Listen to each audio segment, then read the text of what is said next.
ಸಮರ್ಥ ಸದ್ಗುರು ಸಿದ್ಧಾರೂಢ ಮಹಾಸ್ವಾಮಿಗಳವರ ಶ್ರೀಚರಣಗಳನ್ನು ಹೃನ್ಮಂದಿರದಲ್ಲಿ ಸ್ಮರಿಸಿಕೊಂಡು, ಶಾಖದಲ್ಲಿ ಬಹು ಪ್ರೀತಿ ಮೃಷ್ಟಂ ನಾ ಕಮಲ ಬಹು ಪುಷ್ಪಫಲಗಳ ನೇಕಭೂಷಣದಿಂದ ತೃಪ್ತಿಯೋ ಭುಜಗಳವು ನಾಲ್ಕು ಏಕಮುಖವರ್ಣ ಸಿತಸ್ತನವೆರಡೀಕೆ ನೆನೆಸಲಿ ಕನ್ನ ಹೆಚ್ಚುವುದು ಈಕೆ ಶಾಕಂಭರಿಯು ಧ್ಯಾನದ ಮೂರ್ತಿ ಕೇಳೆಂದ ಅಂಥೇಳಿ ತಾಯಿ ಶಾಕಾಂಬರಿಯನ್ನು ಕುರಿತು ದೇವಿ ಪುರಾಣದೊಳಗೆ ಬಹಳ ಸುಂದರವಾಗಿ ವರ್ಣನೆಯನ್ನು ಮಾಡ್ತಾರೆ. ಗಿಡಗಳಲ್ಲಿ, ಹಸಿರು ಬಣ್ಣದಲ್ಲಿ, ನಿಸರ್ಗದಲ್ಲಿ, ತರಕಾರಿಗಳಲ್ಲಿ ಅತ್ಯಂತ ಪ್ರೀತಿಯನ್ನು ಹೊಂದಿದಂಥ ದೇವತೆ ಈ ಶಾಕಾಂಬರಿ. ಶಾಕಾಂಬರಿ ಶಂಕರಿಯ ಅವತಾರ. ಆಕೆಯನ್ನು ಬನಶಂಕರಿ ಅಂತಲೂ ಕರೀತಾರೆ. ಬನ ಅಂತಂದ್ರೆ ಒಂದು ತೋಟ. ಆ ತೋಟದಲ್ಲಿ, ಹಸಿರು ತೋಟದಲ್ಲಿ ಬಂದು ಕುಳಿತಂತಹ ಪಾರ್ವತಿ ಶಂಕರಿನ ಬನಶಂಕರಿಯಾದಳು. ಆ ಬನಶಂಕರಿಯನ್ನು ಶಾಕಾಂಬರಿ ಅಂತಲೂ ಕರೆದರು. ಆ ತಾಯಿ ಹೆಂಗದಾಳಂತಂದ್ರೆ ಶಾಕಾಹಾರದ ಮ್ಯಾಲೆ ಭಾಳ ಪ್ರೀತಿ. ನಾವು ತಿನ್ನುವಂತಹ ಆಹಾರ ನಮ್ಮ ಒಂದು ಬುದ್ಧಿಯ ಮ್ಯಾಲೆ ಪರಿಣಾಮವನ್ನು ಬೀರ್ತೈತಿ. ಅದರಿಂದ ನಮ್ಮ ವರ್ತನೆಗಳೆಲ್ಲವೂ ಸಹಿತ ರೂಪುಗೊಳ್ಳುತ್ತಾವ. ಧರ್ಮದಿಂದ, ನ್ಯಾಯದಿಂದ ಸ್ವೀಕರಿಸಿದಂತಹ ಆಹಾರ ನಿನ್ನ ಅಭಿವೃದ್ಧಿಗೆ ಕಾರಣ ಆದರೆ, ಅಧರ್ಮದಿಂದ, ಅನ್ಯಾಯದಿಂದ, ಹಿಂಸೆಯಿಂದ ನಿನಗೆ ಆಹಾರ ಒದಗಿತ್ತಪ್ಪ ಅಂದ್ರೆ ಅದರಿಂದ ನಿನ್ನ ಒಂದು ದುರ್ಗತಿ ಆಗತೈತಿ ಅಂಥೇಳಿ ಹೇಳ್ತಾರೆ. ಅದಕ್ಕಾಗಿ ನೀನು ಊಟ ಮಾಡುವಂಥ ಆಹಾರ ನ್ಯಾಯಬದ್ಧವಾಗಿರಬೇಕು. ನಿಸರ್ಗವನ್ನು ನೀ ಪ್ರೀತಿಸಬೇಕು. ಗಿಡ ಮರಗಳನ್ನು ನೀನು ಬೆಳೆಸಬೇಕು. ಸಾತ್ವಿಕ ಆಹಾರವನ್ನು ಸೇವಿಸಿ ಆತ್ಮ ಸಾಧನೆಯೊಳಗೆ ನೀನು ತೊಡಗಬೇಕಂತ ಹೇಳುವಂತಹ ಮೂಲ ಉದ್ದೇಶನ ಈ ಶಾಕಾಂಬರಿ ದೇವಿಯ ಆ ತಾಯಿದಾಗೈತಿ. ಅದಕ್ಕಾಗಿ ಒಂದು ಮಾತು ಹೇಳ್ತಾರೆ, ಏನಂದ್ರೆ ಲಕ್ಷ್ಮಣನ ಹೆಂಡತಿ ಊರ್ಮಿಳಾ ತನ್ನ ಪತಿಯಾದಂಥ ಲಕ್ಷ್ಮಣ ತನ್ನ ಅಣ್ಣನ ಜೊತೆ ವನವಾಸಕ್ಕೆ ನನಗೆ ಹೇಳಲಾರ್ದ ಹೋದ ಅಂದಮೇಲೆ ನಾನೂ ಸಹಿತ ಅರಮನೆಯೊಳಗೆ ಇದ್ದನ ವನವಾಸವನ್ನು ಅನುಭವಿಸ್ಬೇಕಂತ ಹೇಳಿ ಆಕೆ ಏನು ಮಾಡ್ತಿದ್ಲು ಅಂದ್ರೆ, ದಿನ ಬೆಳಗ್ಗೆ ಎದ್ದು ಕೂಡಲೇ ಅಲಕನಂದ ನದಿಯನ್ನು ಸ್ಮರಣೆ ಮಾಡ್ತಿದ್ಲು. ಮತ್ತು ರಾತ್ರಿ ಮಲ್ಕೊಳ್ಳುವಾಗ ಶಾಕಾಂಬರಿಯನ್ನು ಸ್ಮರಿಸ್ತಿದ್ಲಕ್ಕಿ.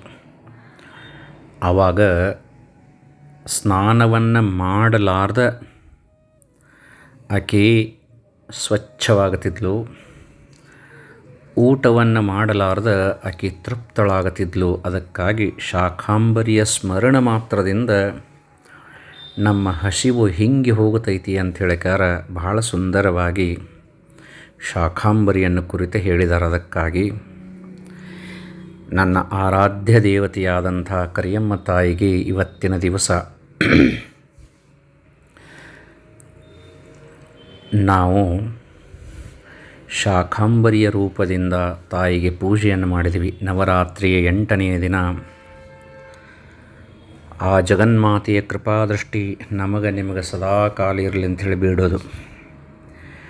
ದೇವಿ ಪುರಾಣದೊಳಗೆ 15ನೆಯ ಅಧ್ಯಾಯ, ಭಾರತೀ ದೇವಿಯು ಶುಂಭಾಸುರನನ್ನು ಶೂಲದಿಂದಿರಿದು ಕೊಂದಳು ಅಂತ ಹೇಳ್ತಾರೆ. ನಿರ್ಜರರು ಹರುಷಿಸಲು ರಣದಲ್ಲಿ ದುರ್ಜನೆನಿಸುವ ಶುಂಭದೈತ್ಯನ ಗರ್ಜಿಸುತ್ತಾ ಕೆಡು ಹಿದಳು ಶೂಲದಲ್ಲಿರಿದು ಭಾರತೀಯು ಅಂಥೇಳಿ ಅತೀ ದುರ್ಜನನೆನಿಸಿದ ಶುಂಭರಾಕ್ಷಸನನ್ನು ಭಾರತೀ ದೇವಿಯು ಶೂಲದಿಂದಿರಿದು ಗರ್ಜಿಸುತ್ತಾ ಕೊಂದು ಹಾಕಿದಳು. ಇದರಿಂದ ದೇವತೆಗಳಿಗೆ ಅತ್ಯಾನಂದವಾಯಿತು ಅಂಥೇಳಿಕಾರ 15ನೆಯ ಅಧ್ಯಾಯದೊಳಗೆ ಹೇಳ್ತಾರೆ. ಕಂಡನಾಗ ನಿಜಾನುಜನ ತಲೆ ಮುಂಡಕಾದುದ ಕಡುಹ ಶೌರ್ಯೋ ದಂಡವಹ ಭುಜ ಬುಡಿದುದೇ ತನಗೇನುತ ಲಾಶಂಭೋ ಚಂಡ ವಿಕ್ರಮ ದಳಿದು ದಿವಿಜರ ಗಂಡ ನೆನಿಪನೆ ಅಳಿದ್ಯೋ ಎನ್ನುತ್ತಲಿ ತುಂಡುಗಳ ಮುಂದಿಕ್ಕಿ ಮರುಗಿದನಾಗ ದೈತ್ಯೇಂದ್ರ ಅಂತ ಹೇಳಿಕಾರ. ನಿಶುಂಭನನ್ನು ದೇವತೆ ಏನು ಮಾಡ್ತಾಳಂದ್ರೆ ರುಂಡವನ್ನು ಕತ್ತರಿಸಿಬಿಟ್ಟಿರ್ತಾಳೆ. ತನ್ನ ತಂಬನಾದಂಥ ನಿಶುಂಭನ ರುಂಡ ಮುಂಡಗಳನ್ನು ಅಪ್ಪಿಕೊಂಡು ಶುಂಭ ಭಾಳ ದುಃಖ ಪಡಕ್ಕೆ ಚಾಲು ಮಾಡ್ತಾನೆ. ಅಯ್ಯೋ ನನ್ನ ಪ್ರಚಂಡ ಭುಜಬಲವೇ, ದೇವತೆಗಳ ಗಂಡನೇ, ನೀನು ಈ ರೀತಿಯಾಗಿ ಅಳಿದು ಹೋದಿಯಾ ಅಂಥೇಳಿಕಾರ ದುಃಖ ಪಟ್ಕೊಳಕತ್ತ. ಆರಿಗೆಯೂ ಸಿರಿಬೇಕು ಮತ್ತಿನ್ನಾರಿಗೆಯೂ ಈ ಸ್ವರ್ಗ, ನೀನಿಲ್ದಾರಿಗೆಯೂ ಈ ದಿವಿಜರಧಿಕಾರಗಳು ತಾನೆಂದು ವೀರ ನಿನ್ನುಳಿದಿಹನೇ ಚಂಡಿಯ ಕಾರಿಸುವೆ, ನಾನೆನ್ನ ಯುದ್ಧವ ಆರು ನೋಡುವರು ನೋಡುವ ನೀತೆರನಾದ ನೀನೆಂದ ಅಂಥೇಳಿಕಾರ ತನ್ನ ಸಹೋದರನಾದಂತಹ ನಿಶುಂಭನ ಮೃತದೇಹವನ್ನು ಹಿಡಿದು ದುಃಖ ಪಡ್ತಾನೆ. ಇಷ್ಟೊಂದು ಸಂಪತ್ತೈತಿ ನನ್ನ ಹಂತೇಕ, ದೇವಾನುದೇವತೆಗಳ ಅಧಿಕಾರ ಐತಿ, ಇಷ್ಟಿದ್ದರೂ ಸಹಿತ ನಾ ಬಡವನಾದೆ. ಯಾಕಂದ್ರೆ ಇದನ್ನು ನೋಡಿ ಸಂತೋಷ ಪಡುವಂತಹ ನನ್ನ ಆಪದ್ಬಾಂಧವನಾದಂಥ ನೀನೇ ಇಲ್ಲ. ಆದರೂ ಸಹಿತ ಯಾವ ಚಂಡಿ ನಿನ್ನನ್ನು ಈ ಒಂದು ದುರ್ಗತಿಗೆ ಒಡ್ಡಿದಳು, ಆ ಚಂಡಿಯನ್ನು ನಾ ಏನು ಮಾಡ್ತೇನೆಂದ್ರೆ ಕೊಂದು ಹಾಕ್ತೀನಿ. ಪಿಶಾಚಿಗಳಿಗೆ ಆಕೆಯನ್ನು ಏನು ಮಾಡ್ತೇನೆಂದ್ರೆ ಆಹಾರವನ್ನಾಗಿ ಮಾಡ್ತೇನಂಥೇಳಿ ಶುಂಭ ಭಾಳ ಕೋಪೋದ್ರಿಕ್ತನಾಗಿ ಆ ದೇವಿಯ ಹತ್ರ ಹೊರಟ. ಒಡೆಬಡಿವೆ ಬ್ರಹ್ಮಾಂಡವಿದನನು ಸುಡುವೆ ಹರಿಹರರುಗಳ ನಿಂದಿಕ್ಕಿಡುವೆ ಚಂಡಿಯ ಹಂಚುವೆನು ಖಂಡ ಪಿಶಾಚಿಗೆ ಅಂಥೇಳಿಕಾರ. ಎಲ್ಲ ಲೋಕಗಳನ್ನು ಪುಡಿ ಮಾಡ್ತೇನೆ, ಹರಿಹರ ಬ್ರಹ್ಮಾದಿಗಳನ್ನು ನಾಶ ಮಾಡ್ತೇನೆ, ಚಂಡಿಯನ್ನು ಕೊಂದು ಪಿಶಾಚಿಗಳಿಗೆ ಹಂಚುತ್ತೇನೆ ಅಂದ. ಆವಾಗ ಹಂಗೆ ಅನ್ಕೋತ ಏನು ಮಾಡ್ತಾನಂತಂದ್ರೆ ದೇವಿಯನ್ನು ಕುರಿತು ಆ ದೇವಿಯ ಮುಂದೆ ಬಂದು ಹೇಳ್ತಾನೆ, ಎಲೆ ದುಷ್ಟ ಸ್ತ್ರೀಯಳೇ, ನೀನೀಗ ನಮ್ಮೊಂದಿಗೆ ಯುದ್ಧದಲ್ಲಿ ಗರ್ವದಿಂದ ತೊಡಗಿ ನಿನ್ನ ಬಲದಿಂದ ನನ್ನ ತಮ್ಮನನ್ನು ಕೊಂದೆ ಎಂದು ಅಹಂಕಾರ ಪಡಬೇಡ. ಇನ್ನು ನಿನ್ನ ಉಳಿಗಾಲವಿಲ್ಲ ಅಂಥೇಳಿಕಾರ ಜಗನ್ಮಾತೆಗೆನ ಸವಾಲು ಹಾಕಿಬಿಡ್ತಾನೆ. ಆವಾಗ ಜಗನ್ಮಾತೆ ಹೇಳ್ತಾಳೆ, 3 ಲೋಕಗಳಳು ಎನಗೆಲೋ ವೀರ ಕೇಳೈ ಕರುಣಿಯೆಂಬುವರು, 6 ದುಷ್ಟೆಂದವರು ಇಲ್ಲವೋ ನಿನ್ನ ವಚನದೈ, ತೋರುತ್ತಿದೆ ದುಷ್ಟ್ಯಾಗಿ ಮನಕೆಯೋ ಪೂರ ಅರಿತಾ ದುಷ್ಟನಾದಡೆ, ತೋರುವುದು ದುಷ್ಟ್ಯಾಗಿ ಪರರಲಿ ಎಂದಳಾದೇವಿ ಅಂಥೇಳಿಕಾರ. ನೋಡಪ್ಪ, ವೀರನಾದಂಥ ಶುಂಭ ನನಗೆ ಇವತ್ತಿನ ಮಠ ಯಾರೂ ದುಷ್ಟೇ ಅಂಥೇಳಿ ಕರೆದಿಲ್ಲ, ನನ್ನನ್ನು ಕರುಣಾಮಯಿ ಅಂಥೇಳಿ ಕರೆದಾರ. ದುಷ್ಟೇ ಅಂಥೇಳಿ ಕರೆದವ ನೀವೊಬ್ಬ. ಯಾಕಪ್ಪ ಅಂದ್ರೆ ನೀನ ಮೊದಲು ದುಷ್ಟನಿದ್ದಿ, ನಿನ್ನೊಳಗೆ ದುಷ್ಟಗುಣ ಇದ್ದಿದ್ದಕ್ಕಾಗಿ ಇನ್ನೊಬ್ಬರು ನಿನಗೆ ದುಷ್ಟವಾಗಿ ಕಾಣ್ತಾರೆ ಅಂಥೇಳಿ ದೇವಿ ಏನು ಮಾಡ್ತಾಳಂದ್ರೆ ಅವಾಗ ಹೇಳ್ತಾಳೆ ಏನಂದ್ರೆ, ಎಲ್ಲವೂ ಕೇಳ ಸುರೇಂದ್ರ, ಸರ್ವವೂ ತಿಳಿಯಲೆನ್ನ ವಿಭೂತಿ ವಿಶ್ವವು ಬೆಳಗುವುದು ಎನ್ನಿಂದ ಎನ್ನಲಿ ಲಯ ಹೊಂದುವುದು. ಬಳಿಕ ಕೊಂದಳು ಎಂಬುದೇನೈ ತಿಳಿಯಿತೇಯಲೋ. ಶುಂಭ ನಿನ್ನಯ ಬಲವು ಎನ್ನಲಿ ಹುಟ್ಟಿ ಅಳಿದಿತ್ತೆಂದಳ ದೇವಿ ಅಂತ ಹೇಳ್ಯಾರ. ತಾಯಿ ಹೇಳ್ತಾಳೆ, ನೋಡಪ್ಪ, ಈ ಜಗತ್ತಿನೊಳಗೆ ವಿಚಾರ ಮಾಡಿ ಒಂದು ವೇಳೆ ನೋಡಿದ್ರೆ ಐಶ್ವರ್ಯ, ಸಂಪತ್ತು, ಬಂಗಾರ, ಒಡವೆ, ಆಭರಣ ಇವೆಲ್ಲವೂ ಸಹಿತ ನನ್ನೊಳಗನ ತೋರಿ ನನ್ನೊಳಗನ ಅಡಗತವ. ಹುಟ್ಟುವುದು ನನ್ನಿಂದನ ಮತ್ತು ಮೋಕ್ಷವನ್ನು ಹೊಂದುವುದು, ಸಾಯುವುದು ನನ್ನಿಂದನ. ನಿನ್ನನ್ನು ಹುಟ್ಟಿಸಿದವಳು ನಾನು, ನಿನ್ನನ್ನು ಕೊಲ್ಲುವವಳು ನಾನು ಅಂದ ಮೇಲೆ ಇದರೊಳಗೆ ಯಾವ ಭೇದನೂ ನನಗೆ ಕಾಣಕತ್ತಿಲ್ಲ. ನನಗೆ ದುಷ್ಟ ಅಂತೀಯಲ್ಲೋ ಅಂತ ಹೇಳಿಕಾರ ಶುಂಭನನ್ನು ದೇವಿ ಏನು ಮಾಡ್ತಾಳಂದ್ರೆ ಮಾತನಾಡಿಸ್ತಾಳ. ಆದ್ರೂ ಸಹಿತ ಆ ದುಷ್ಟನಾದಂಥ ಶುಂಭನಿಗೆ ಯಾವ ರೀತಿಯಿಂದನೂ ಬುದ್ಧಿ ಬರೋದಿಲ್ಲ. ಆವಾಗ ಘೋರವಾದಂಥ ಯುದ್ಧ ಶುಂಭನೊಂದಿಗೆ ಮತ್ತು ಜಗನ್ಮಾತೆಯಾದಂಥ ಶಾಂಭವಿಯೊಂದಿಗೆ ನಡೀತೈತಿ. ಕಡೀಕ ಏನಕ್ಕತಿ ಅಂದ್ರೆ, ಹುಟ್ಟಿದುದು ಬಹುಕೋಪದೇವಿಗೆ ಹೆಟ್ಟಿದಳು ಶೂಲದಲ್ಲಿ ಸಂಧಿಸಿ. ನೆಟ್ಟನೆದೆಯನು ತಾಗುತ್ತಲದು ನಾಟಿದುದು ಬೆನ್ನ. ದುಷ್ಟದಾನವ ಕಣ್ಣು ಮುಚ್ಚುತ್ತಾ ಬಿಟ್ಟ ದೇಹವ ಧರಣಿಯಲ್ಲಿ ಬೊಬ್ಬಿಟ್ಟಳೈ. ಭಾರತಿಯು ಸಂತುಷ್ಟರಾದರೈ ಸುರರು ಅಂತ ಹೇಳ್ತಾರೆ. ದೇವಿಗೆ ಬಹಳ ಕೋಪ ಬಂತು. ಶೂಲದಿಂದ ಶುಂಭನ ಎದೆಗೆ ನೇರವಾಗಿ ನಾಟು ಹಂಗೆ ಪ್ರಹಾರವನ್ನು ಮಾಡ್ತಾಳೆ. ಅದು ಶುಂಭನ ಎದೆಯನ್ನು ದಾಟಿ ಬೆನ್ನು ಸೀಳಿ ದಾಟಿ ಹೋಗ್ತೈತೆ ನೋಡ್ರಿ. ಆ ಘೋರವಾದಂಥ ಒಂದು ಆಘಾತದಿಂದ ದುಷ್ಟ ರಾಕ್ಷಸನಾದಂಥ ಶುಂಭ ನೆಲದ ಮೇಲೆ ಬಿದ್ದು ತನ್ನ ಪ್ರಾಣವನ್ನು ಬಿಟ್ಟ. ಭಾರತೀ ದೇವಿಯು ಕೇಕೆಯನ್ನು ಹಾಕಿದಳು. ಇದನ್ನೆಲ್ಲ ನೋಡಿದಂಥ ದೇವಾನುದೇವತೆಗಳು ಜಗನ್ಮಾತೆಯನ್ನು ಕೊಂಡಾಡಿದರು. ಜಗನ್ಮಾತೆಯಾದಂಥ ಶಾಂಭವಿಗೆ ತಮ್ಮ ಒಂದು ಕೃತಜ್ಞತೆಯನ್ನು ಸಮರ್ಪಿಸಿದರು ಅಂತ ಹೇಳ್ತಾರೆ. 15ನೇ ಅಧ್ಯಾಯದೊಳಗೆ ಹೇಳ್ತಾರೆ. ಮುಂದೆ 16ನೇ ಅಧ್ಯಾಯದೊಳಗೆ ದೇವತೆಗಳ ಮನೋಭಿಷ್ಟೆ ಸಿದ್ಧಿಸಿದ್ದಕ್ಕಾಗಿ ಅವರು ದೇವಿಯನ್ನು ಸ್ತುತಿ ಮಾಡಿದಂಥ ವಿಷಯವನ್ನು ಹೇಳ್ತಾರೆ. ಸುರವರರು ತಾವು ತಮ್ಮ ಮನಸ್ಸಿನ ಹರಕೆ ಕೂಡಲ್ಕೆ ಕೈಗೂಡಲ್ಕೆ ಹರುಷದಿ ಪರಿಪರಿಯಲಿಂ ಸ್ತುತಿಸಿದರು ನಾರಾಯಣಿಯನೊಲಿದು ಅಂತ ಹೇಳ್ತಾರೆ. ದೇವತೆಗಳು ತಮ್ಮ ಮನಸ್ಸಿನ ಬಯಕೆಯಲ್ಲಿ ಎಲ್ಲವೂ ಪೂರ್ಣವಾಗಲು ಆನಂದದಿಂದ ಸರ್ವಕ್ಕೂ ಅಧಿಷ್ಠಳಾದಂತಹ ದೇವಿಯನ್ನು ಪರಿಪರಿಯಿಂದ ಸ್ತೋತ್ರ ಮಾಡ್ತಾರೆ. ಸ್ತುತಿಸಿದರು ನಿರ್ಜರರು ದೇವಿಯ ನತಿ ಮಹಾ ಸಂತೋಷದಿಂದಲೇ. ಹತವ ಮಾಡಿದೆ ಶುಂಭನನು ಶುಂಭಾನುಜನನೆಂದು. ಮಿತಿಯು ಇಲ್ಲದೆ ಸ್ತುತಿಸಿದರು ತಾವತಿ ಭಕುತಿಯಂ ದೇವಿ ನಾಮವ.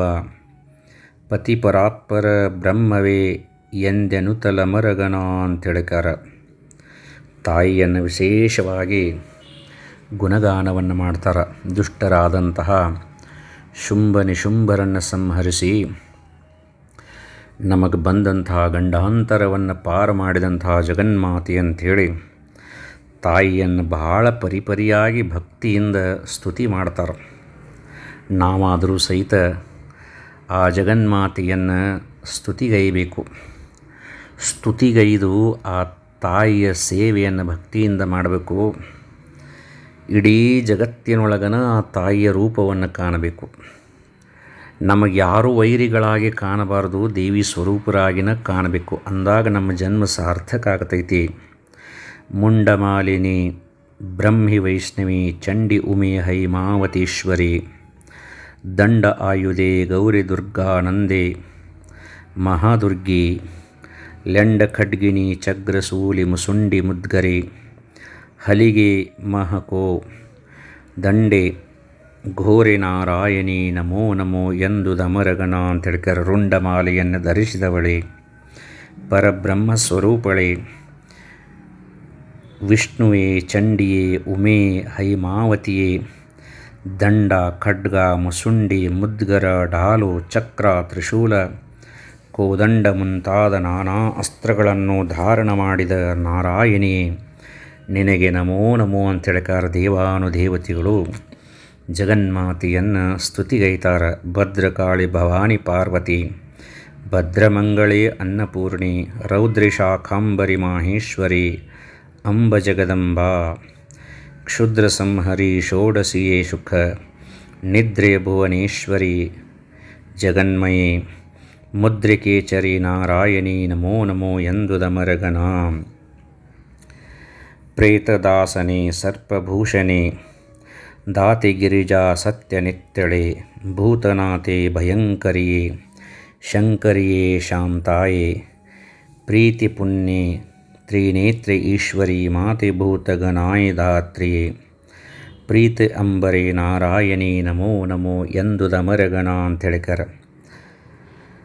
ಪಂಚ ಪ್ರೇತರ ಆಸನವುಳ್ಳವಳೆ, ಸರ್ಪಭೂಷಣೆಯೇ, ದಾನ ಕೊಡುವವಳೆ, ಗಿರಿಜೆಯೇ, ಸತ್ಯಸ್ವರೂಪಳೆ, ನಿತ್ಯಸ್ವರೂಪಳೆ, ಭೂತನಾಥಳೆ, ಭಯಂಕರಿಯೇ, ಶಂಕರಿಯೇ, ಶಾಂತಸ್ವರೂಪಳೆಯೇ, ಪ್ರೀತಿ ಪುಣ್ಯಸ್ವರೂಪಳೆಯೇ, ತ್ರಿನೇತ್ರವುಳ್ಳವಳೆ, ಈಶ್ವರಿಯೇ, ಮಾತೆಯೇ, ಭೂತಗಳಿಗೆ ಒಡೆಯಳೆ, ಭೂದೇವಿಯೇ, ಹಳದಿ ವಸ್ತ್ರ ಧರಿಸಿದವಳೆ ನಾರಾಯಣಿಯೇ ನಿನಗೆ ನಮೋ ನಮೋ ಅಂತೇಳಿಕಾರ ದೇವಾನುದೇವತೆಗಳು ಆ ತಾಯಿಯನ್ನು ಸ್ತುತಿ ಮಾಡ್ತಾರೆ.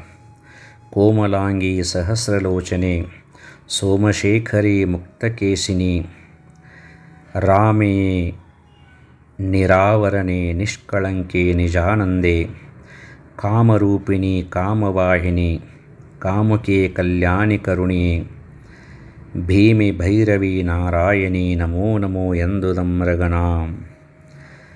ಪಾದುಕಾಯೇ ಪರಾಂಭೆವೀಣೆ ವಿನೋದಿ ನಾರಾಯಣಿ ನರಸಿಂಹಿ, ಅನಾದಿ ಆನಂದಾಯೇ ನಾದಬಿಂದು ಕಲಾತೀತೆ, ವಾದಿಮುಖ ಭಂಜನಿಯೇ, ಸ್ತಂಭಿನಿ ಆದಿ ಮಧ್ಯಾಂತಾಯೇ, ಅವ್ಯಯೇ ವಾದಿ ತೀತಳೆ ನಾರಾಯಣಿಯೇ ನಮೋ ನಮೋ ಎಂದು ದಮರಗಣ ಅಂತೇಳಿಕಾರ.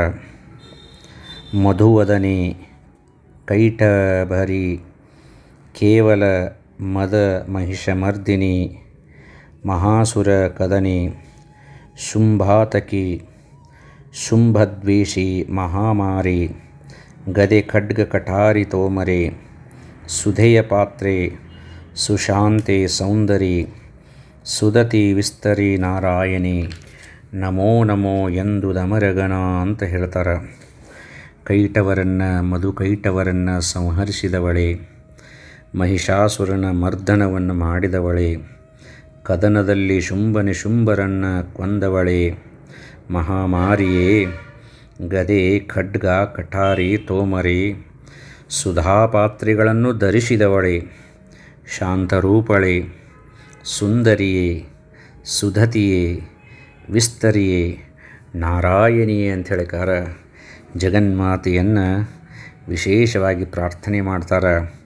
ತ್ರಾಹಿ ಭೀಮಾಯ ನರಸಿಂಹೇ, ತ್ರಾಹಿ ಚಾಮುಂಡಿ ಮಹೇಂದ್ರೇ, ತ್ರಾಹಿ ಭ್ರಮರಿಯೇ ರಕ್ತದಂತಿಕೆ, ತ್ರಾಹಿ ಶಿವದೂತೆ, ತ್ರಾಹಿ ಮಾಹೇಶ್ವರಿ ವರಾಹಿಯೇ, ತ್ರಾಹಿ ಬ್ರಹ್ಮಯೇ ದೇವದೇವಿಯೇ, ತ್ರಾಹಿ ವೈಷ್ಣವಿ ನಾರಾಯಣಿ ನಮೋ ನಮೋ. ಸಪ್ತಮಾತೃಕೆಯರ ಸ್ವರೂಪಳಾದಂಥ ಜಗದಂಬೆಯನ್ನು ಭೀಮಾಯೇ, ನರಸಿಂಹೇ, ಚಾಮುಂಡೇ, ಮಹೇಂದ್ರೇ, ಭ್ರಮರಾಂಬಿಕೆ, ರಕ್ತದಂತಿಕೆ, ಶಿವದೂತೆ, ಮಾಹೇಶ್ವರಿಯೇ, ವಾರಾಹಿಯೇ, ವೈಷ್ಣವಿಯೇ, ನಾರಾಯಣಿಯೇ ಅಂತೇಳಿಕಾರ ದೇವಿಯನ್ನು ದೇವಾನುದೇವತೆಗಳು ಗುಣಗಾನವನ್ನು ಮಾಡ್ತಾರೆ. ಅತ್ಯಂತ ಸಂತೋಷದಿಂದ ಆ ಜಗನ್ಮಾತೆಯ ಒಂದು ವಿಶೇಷವಾದಂಥ ಗುಣಗಾನವನ್ನು ಮಾಡಿ ದೇವಾನುದೇವತೆಗಳು ಉದಕ ಮಧ್ಯದಿ ಕಾಯ್ವಿನಾನ ವಿಧ ವಿಧದ ಸಂಕಟವ ಹರಿಸುವೆ ನೊದಗಿ ಬರೆ ಕಾಡಗಿಚ್ಚು ಕರಿ ಕೋನುಗಳಲ್ಲಿ ರಕ್ಷಿಪೆನು ಪುದಿದಿರುವ ಕತ್ತಲೊಳು ಶಸ್ತ್ರದಿ ಬಿದಿರಿ ಕಡಿಯುವ ವೇಳೆಯಲ್ಲಿ ನಾನೊದವಿ ಕಾಯುವೆನು ಎನ್ನ ಭಕ್ತರೆಂದಳ ದೇವಿ ಅಂತ ಹೇಳ್ಕಾರ. ಒಂದ ಮಾತಿಲಿ ಹೇಳೋದೇನೆಂದ್ರೆ ದೇವಾನುದೇವತೆಗಳ ಒಂದು ಭಕ್ತಿಯನ್ನು ನೋಡಿದಂಥ ಜಗನ್ಮಾತೆ ಹೇಳ್ತಾಳೆ, ನನ್ನ ಚರಿತ್ರವನ್ನು ಯಾರು ಓದುತ್ತಾರ, ನನ್ನನ್ನು ಯಾರು ಸ್ಮರಿಸ್ತಾರ, ಅವರು ನಡು ನೀರಿನೊಳಗಿದ್ದರೂ ಸಹಿತ ಅವರನ್ನು ನಾ ಕಾಪಾಡ್ತೇನೆ. ಅವರ ಎಲ್ಲ ಸಂಕಟಗಳನ್ನೂ ನಾ ಪರಿಹಾರ ಮಾಡ್ತೇನೆ. ಕಾಡ್ಗಿಚ್ಚಿನೊಳಗೆ ಅವರು ನಿಂತಿದ್ದರೂ ಸಹಿತ ಅವರನ್ನು ಕಾಯ್ತೀನಿ. ಆನೆ ಕೋನ ಮುಂತಾದ ಪ್ರಾಣಿಗಳಿಂದ ತೊಂದರೆ ಬಂದರೆ ಅವರನ್ನು ಕಾಪಾಡ್ತೀನಿ. ಕರಾಳ ಕತ್ತಲೆ ಒಳಗೆ ಅವರಿದ್ದರೂ ಸಹಿತ ಅವರನ್ನು ಕಾಯ್ತೀನಿ. ಇನ್ನೇನು ಆಯುಧಗಳ ಅವರನ್ನು ಬಂದು ಕಡಿತಾವಪ್ಪ, ಕತ್ತರಿಸ್ತಾವಂದರೂ ಸಹಿತ ಆ ಸಮಯದೊಳಗೆ ಬಂದು ಅವರನ್ನು ರಕ್ಷಣೆ ಮಾಡ್ತೀನಿ ಅಂತ ಹೇಳಿಕಾರ. ಅದು ನನ್ನ ಕರ್ತವ್ಯ. ನನ್ನನ್ನು ಸ್ಮರಿಸುವುದು ನಿಮ್ಮ ಕರ್ತವ್ಯ, ನಿಮ್ಮನ್ನು ಕಾಯುವುದು ನನ್ನ ಕರ್ತವ್ಯ ಅಂತ ಹೇಳಿಕಾರ ಜಗನ್ಮಾತೆ ಹೇಳ್ತಾಳೆ. ಅದಕ್ಕಾಗಿ ಈ ಒಂದು ವಿಷಯವನ್ನು ತಿಳ್ಕೊಂಡಂಥ ನಾವು ಸ್ಪಷ್ಟವಾಗಿ ಏನು ಮಾಡಬೇಕಂದ್ರೆ ಜಗನ್ಮಾತೆಯ ಮೇಲೆ ಅಚಲವಾದಂಥ ನಂಬಿಕೆಯನ್ನಿಡಬೇಕು. ಆ ತಾಯಿಯನ್ನು ಸ್ತುತಿ ಮಾಡಬೇಕು. ಅದರಿಂದ ನಮ್ಮ ಜೀವನ ಉದ್ಧಾರ ಆಗತೈತಿ. ಇಂತಹ ವಿಷಯವನ್ನು ಕೇಳಿ ನಾವೆಲ್ಲರೂ ಸಹಿತ ಆನಂದ ಪಡೋಣ ಅಂತ ಹೇಳಿ ಇವತ್ತಿನ ಮಾತಿಗೆ ವಿರಾಮ ಕೊಡ್ತೇನೆ.